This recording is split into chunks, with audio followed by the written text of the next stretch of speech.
नमस्कार दोस्तों, basic of mathematics में आप सभी का बहुत बहुत स्वागत है। डेट में सबसे आसान and easy tips basic of mathematics. अभी हम सीख रहे हैं एलसीएम लोएस्ट कॉमन मल्टीपल, ठीक है, लघुत्तम समापवर्त। लघुत्तम समापवर्त सीखने के लिए 2-3 तरीका बता चुके हैं। जो अभी नए स्टूडेंट है वो अगर क्लास अटेंड नहीं किए हैं तो पिछले वीडियो को रिपीट करके बार बार देखें और समझने की कोशिश करें, ठीक है।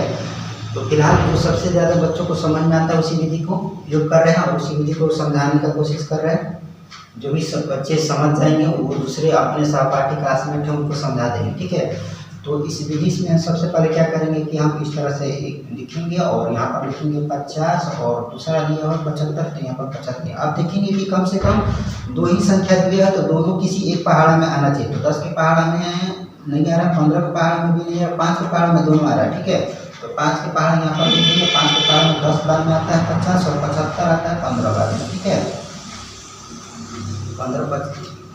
अब उसके बाद फिर से यहाँ पर देखेंगे कि कोई दोनों ही किसी एक पहाड़ में आना चाहिए। तो 5 के पहाड़ में फिर से लिखते हैं 10 2 बार में आ रहा है और 15 3 बार में आ रहा है। अब कोई किसी के पहाड़ में नहीं आ रहा है तो क्या करेंगे, सबको गुना कर गुणज के रूप में लिख देंगे। यहाँ पर लिखेंगे 50 और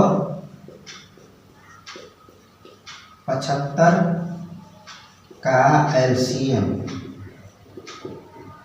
अब लिख देंगे यहाँ पर 5 गुना 5, जो गुणज के रूप में लिखा हुआ है सबको लिख देंगे 1 बाई 1 करके, ठीक है। तो 2 फिर गुना 3।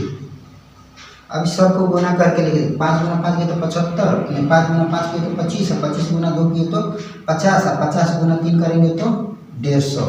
यही हो जाएगा एलसीएम, ठीक है। इसको भी इसी तरह से बनेंगे। 5 के पहाड़ में 80 मेरा 16 बार में आता है और 120 24 बार में आते हैं। पर 24 लिखेंगे। फिर क्या करेंगे कि 4 के पहाड़ में दोनों आ जा रहा है तो 4 लिख देंगे। नहीं तो 2 के पहाड़ से करेंगे तो 2 से पहले कर देते हैं। तो 16 का आधा 8 और 24 का आधा 12, ठीक है। और फिर ये 2 से कर देते हैं तो 8 का आधा 4 और 12 का आधा 6। फिर ये 2 से कर देते हैं और 4 का आधा 2 और 6 का आधा 3, ठीक है। बस इतना ही होगा और उसके बाद नहीं होगा क्योंकि सभी अलग अलग हो गया। अब यहाँ पर लिख देंगे 80 और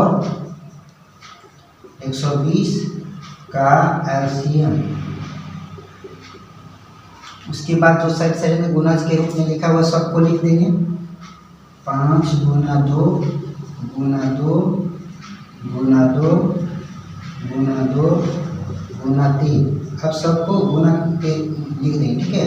5 गुना 2 किए तो 10, 10 गुना 2 किए तो 20, 20 गुना 2 किए तो 40, 40 गुना 2 किए तो 80, 80 गुना 3 करेंगे तो 8 3 24, 240, ठीक है। यही हो जाएगा आंसर। बहुत ही आसान है, बहुत ही सिंपल है।